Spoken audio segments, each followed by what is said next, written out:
MBS Radio se une a Himalaya. Todo el contenido de MBS Radio lo encuentras en la aplicación gratuita de Himalaya. Le aprecio mucho a Adrián Calcáneo, él es líder para América Latina, Midstream y líquidos de IHS Markit, que nos toma esta llamada telefónica. Adrián, buenos días, ¿cómo estás? Muy buenos días, Luis, un placer saludarte. ¿Cómo que está en negativos? O sea, ¿cuesta más tenerlo que producirlo? ¿Cómo?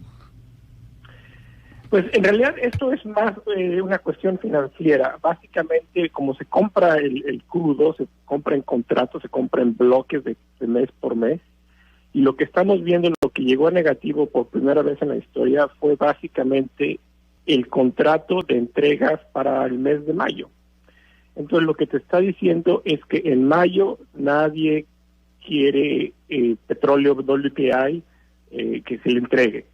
Y los que tenían un contrato, como tú bien comentabas, el almacenamiento está súper saturado, entonces te costaría más caro almacenarlo, recibirlo, tomar posesión y transportarlo que el petróleo en sí. Entonces por eso entran negativos, porque la gente se está deshaciendo de estos contratos para mayo. Esto obviamente es una consecuencia de la sobreoferta que existe en el mundo, y como yo lo platicamos la semana pasada, como el recorte de la OPEP simplemente es insuficiente para parar esta marejada de crudo en el cual nos está inundando el mercado. ¿Cuánto estamos produciendo de sobra? O sea, el recorte es de 10 millones de barriles diarios y obviamente quedó pues totalmente insuficiente. ¿Cuánto tendría que recortarse, Adrián? Pues yo creo nuestros estimados más o menos tendría que recortar alrededor de 20 millones de barriles más. El problema es que más, o sea, 30. Sí, sería puro músculo. Entonces, yo creo, sí, sería un total de 30 millones de barriles más o menos, para más o menos tratar de... lo que estás tratando de alcanzar es la destrucción de la demanda. Como la demanda está cayendo por cuestiones del virus, y ya estábamos antes del virus en una etapa de sobreoferta. Ahorita básicamente lo que se está tratando de hacer es atinarle a un blanco en movimiento.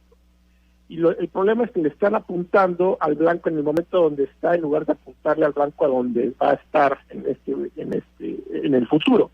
Entonces, por ejemplo, el recorte de 10 millones de barriles ni siquiera ha comenzado. Entonces, y ya se está hablando de revisarlo. Entonces, eso habla como la reacción de la oferta está muy atrasada a la destrucción de la demanda, y lo que vimos ayer es consecuencia de esto. Esto podrá componerse en algún momento, o sea, habrá un punto en el que otra vez haya demanda por crudo, por petróleo, pero no sabemos cuándo. Obviamente tienes la pandemia, obviamente tienes a Rusia y Arabia Saudita, que primero entraron en esta guerra, y bueno, ahí con la reunión de la OPEP trataban de disminuirlo. ¿Cuándo podría regresar una demanda, digamos, relativamente normal? ¿Regresará? El problema es que, imagínate, es como un túnel. Estamos entrando al túnel con una economía funcionando y con una sobreoferta, pero en el momento que salgamos del túnel de lo que es la pandemia, ya estamos hablando de una economía en recesión, caída de producción, recesión global, una caída, por ejemplo, de Estados Unidos cayendo hasta el 6%, el mundo cayendo el 2.8% en lo que va en 2020. Entonces, cuando sales del túnel, cuando sales a tratar de recuperar la demanda, pues ya las implicaciones de estar en recesión afectan. Entonces la demanda obviamente va a ser menor, y lo cual hace que la situación de la sobreoferta se agrave. Entonces la única manera, a recortes no se va a solucionar esto, porque la OPEP no va a empezar a cortar músculos. O sea, es imposible. Si viste que nos tardamos 5 días en cortar 10 millones de barriles, imagínate cortar otros 10 sería casi imposible. Uh-huh. Pero lo que va a tener que pasar es que pues vamos a tener que consumir ese petróleo, y eso se va a tardar muchísimo. Okay. Entonces la reacción es básicamente, se va a tardar, yo creo que hasta finales de año vamos a empezar a ver petróleo más o menos en el rango de los $30. $30. Hay que limpiarlo el sistema, sí. O sea, al final del año. Sí, al final del año. $30, no, porque pues ahí está, y ahí seguirá el petróleo, y la bronca es almacenarlo. Hay demasiado y hay que acabártelo, y pues se sigue produciendo. Dime algo, ¿cómo juega México en este tema? Me llama la atención lo que se publica en varios medios de comunicación. Arabia, pues apuntando hacia el mercado asiático, ahora que se empiecen a recuperar las cosas. Asia, por cierto, va a recuperarse un poco antes, o empieza ya a trabajar un poco antes, ya se empiezan a levantar medidas en algunos países por allá, y como de alguna manera ganándonos el mercado, podría ser también que empiece a venderle mucho más barato a los Estados Unidos. ¿Cómo jugamos nosotros, si es que jugamos de alguna manera, más allá de que recibimos muchos aplausos, dicen?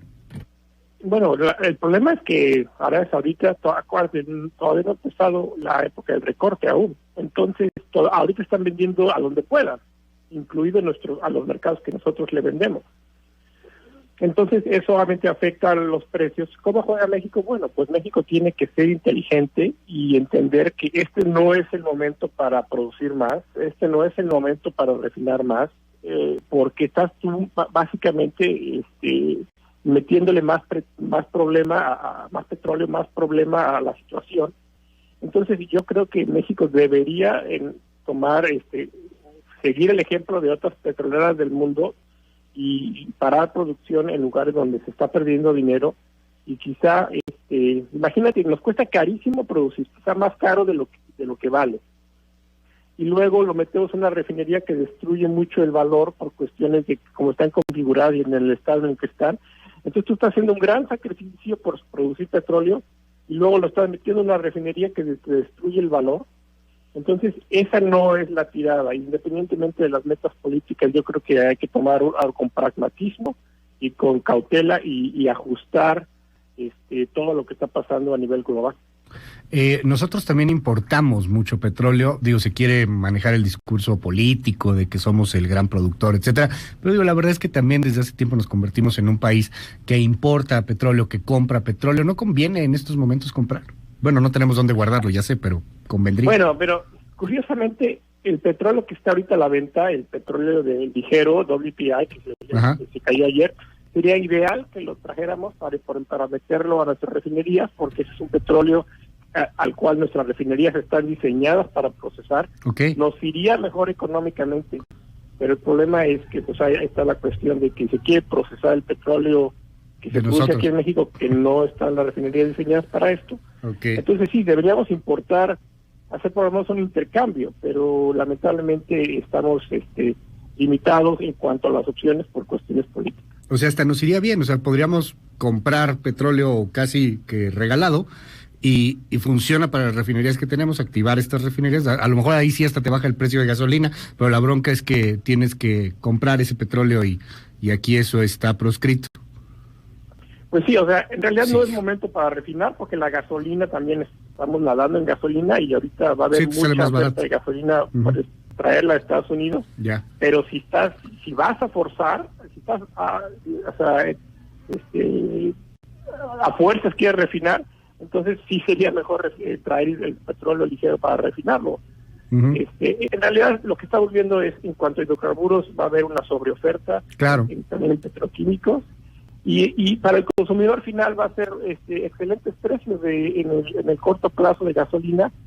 Y ahora lo interesante a ver cómo reacciona el gobierno en cuanto a qué ajustes le hacen al IEPS o qué tanto se queda con el pastel. Sí, porque podría bajar muchísimo. ¿A cuánto podría llegar a bajar, por ejemplo, en Estados Unidos, donde el impuesto no es tan alto en algunos sectores? Sé que varía mucho por muchas cosas, pero ¿a cuánto podría llegar comparado con México? Ahorita está la gasolina más o menos en $1 en algunos lugares por galón, las gasolinas por galón. $1. $1 por galón más o menos, que es precios que no se han visto desde 1980 más o menos. ¡Sas! Bueno, pues aquí andamos festejando los 16, pero sí podría bajar muchísimo más, ¿no?